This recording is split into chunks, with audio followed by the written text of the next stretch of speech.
Bonjour à tous, bienvenue sur l'Argus.fr. On vous parle aujourd'hui depuis l'usine Renault de Flins et plus précisément depuis le département Renault Classique qui organise pour les 50 ans de la Renault 5 une grande exposition qui est vraiment sympa, très bien mise en scène mais qui est malheureusement fermée au public. Donc avant de rentrer dans le vif du sujet, on va vous faire découvrir les modèles les plus sympas.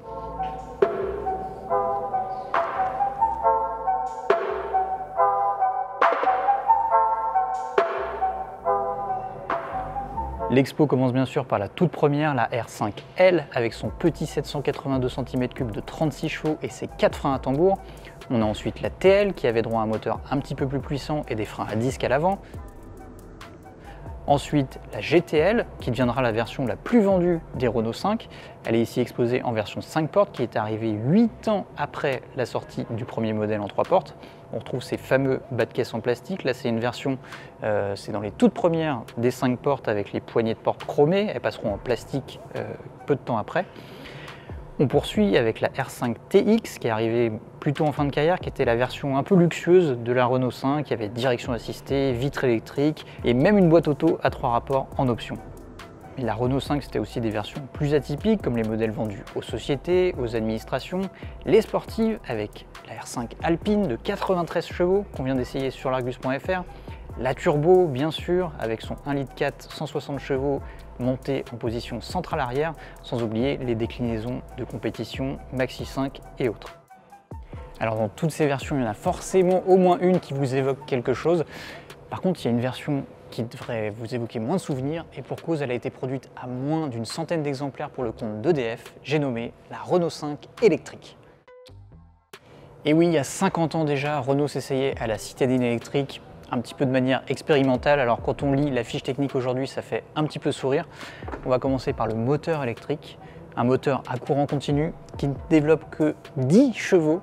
10 chevaux, c'est la puissance. Ça permet à la Renault 5 d'atteindre 60 km/h en vitesse de pointe, c'est énorme. Côté batterie, c'est tout aussi amusant puisqu'on a 8 batteries au plomb dans le coffre de 6 volts qui se changent par le toit, par cette découpe spécifique. Malheureusement, cet exemplaire n'est plus en état de marche, mais on va tout de même pouvoir conduire une Renault 5 électrique en 2022. Comment? Eh bien tout simplement grâce à la Renault 5 Rétrofit.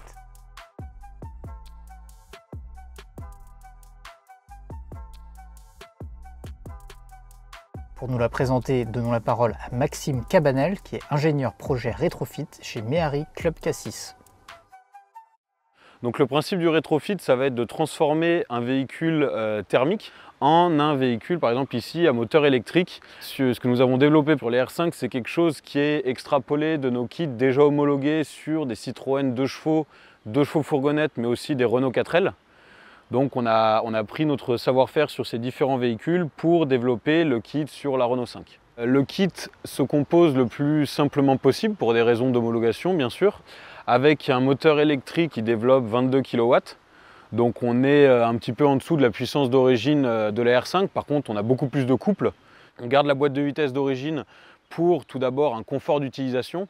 On reste sur un moteur assez petit, bien qu'électrique et très coupleux. Donc on garde la boîte de vitesse pour être capable de faire facilement un démarrage en côte, mais aussi une accélération franche de 90 à 110 km/h par exemple. On a un système de chauffage, puisqu'il faut remplacer la source de chaleur qui était le moteur d'origine par quelque chose aujourd'hui d'électrique.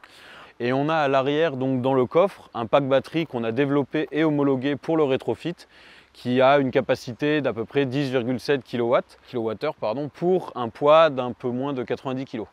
On a encore une série d'essais d'homologation à faire avant de pouvoir la produire en série.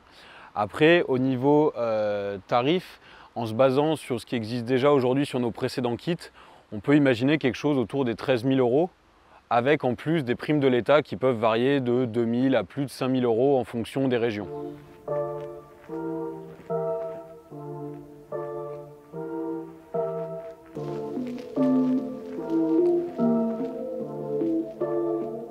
Allez, nous voilà à bord enfin de cette Renault 5 Rétrofit qui est en finition GTL, qui sera la seule homologuée pour recevoir justement ce moteur électrique. Alors on a des petites personnalisations qui ont été faites par Renault, cette peinture verte pailletée, cet intérieur en laine du plus bel effet, mais sinon pour le reste on a quasiment une Renault 5 d'origine. La seule petite différence qu'on a, c'est au compteur qui accueille un indicateur de niveau de charge, mais sinon c'est vraiment du copier-coller. On a la planche de bord intacte, les 3 pédales, dont celle d'embrayage, la boîte de vitesse, parce que cette voiture électrique a la particularité d'avoir une boîte de vitesse, comme je vais vous l'expliquer tout de suite. Donc pour démarrer, il y a une petite procédure à suivre. Alors on tourne la clé dans le Neumann, exactement comme une voiture thermique, sauf qu'on ne démarre pas. On attend le petit voyant orange au tableau de bord, voilà. Ensuite, on débraye, on passe la seconde, surtout pas la première, puisqu'avec le couple du moteur électrique, la boîte ne tiendrait pas. Donc il faut impérativement toujours démarrer en seconde. Là, elle est enclenchée, il ne se passe rien, c'est normal, il n'y a pas de phénomène de rampage à l'arrêt. Et à ce moment-là, on peut accélérer et démarrer. Allez, on est parti. Doucement. Première différence avec une voiture électrique classique, c'est que le démarrage est assez doux en fait. Assez calme, il n'y a pas cet effet de couple un peu violent qu'on peut avoir dans les voitures électriques classiques.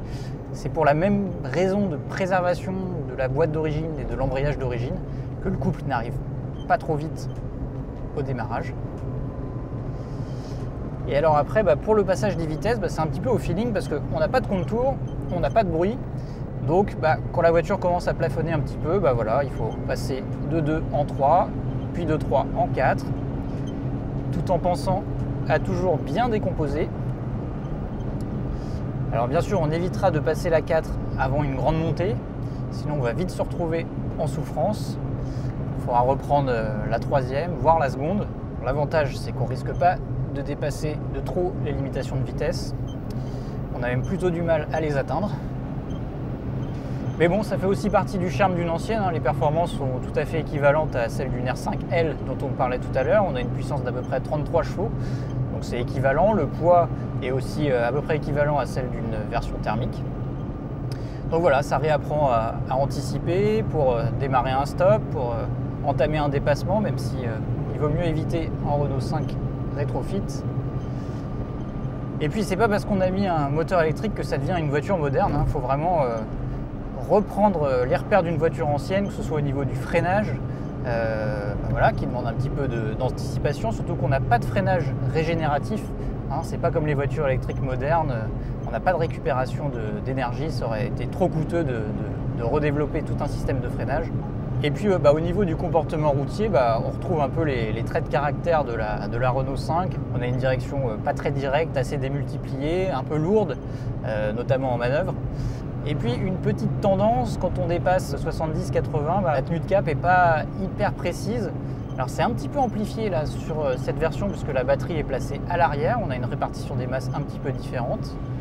Renault nous a dit que ces voitures étaient vraiment brutes de fonderie parce qu'elles ont été réalisées très rapidement pour l'opération Roland-Garros.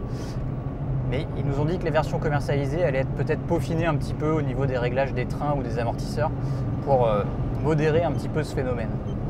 Alors, comme on le disait tout à l'heure, il n'y a pas de freinage régénératif, ça veut dire que l'autonomie, elle n'est pas énorme. On a une petite batterie qui fait à peine plus de 10 kWh. L'autonomie annoncée, même si elle n'a pas été encore homologuée, est de à peu près 80 km. C'est pas énorme, ça veut dire que quand on veut aller se balader autour de chez soi, il ne faut pas faire plus de 40 km dans un sens si on espère revenir. Et d'ailleurs là, ça fait un petit moment qu'on roule, on commence à plus avoir de batterie, donc on va essayer d'aller recharger.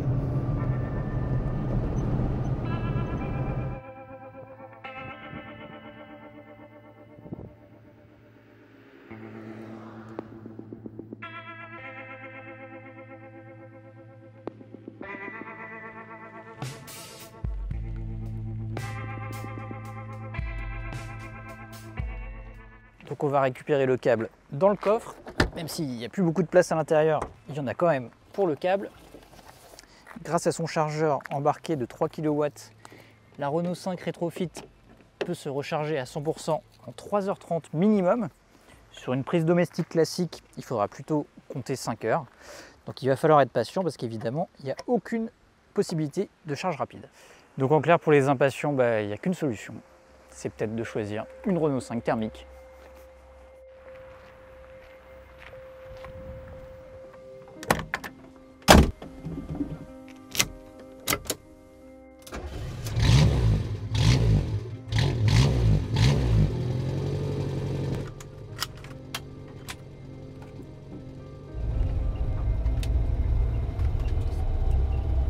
Alors bien sûr, c'est plus bruyant, ça sent un petit peu l'essence, il faut refaire le plein à 2 € le litre.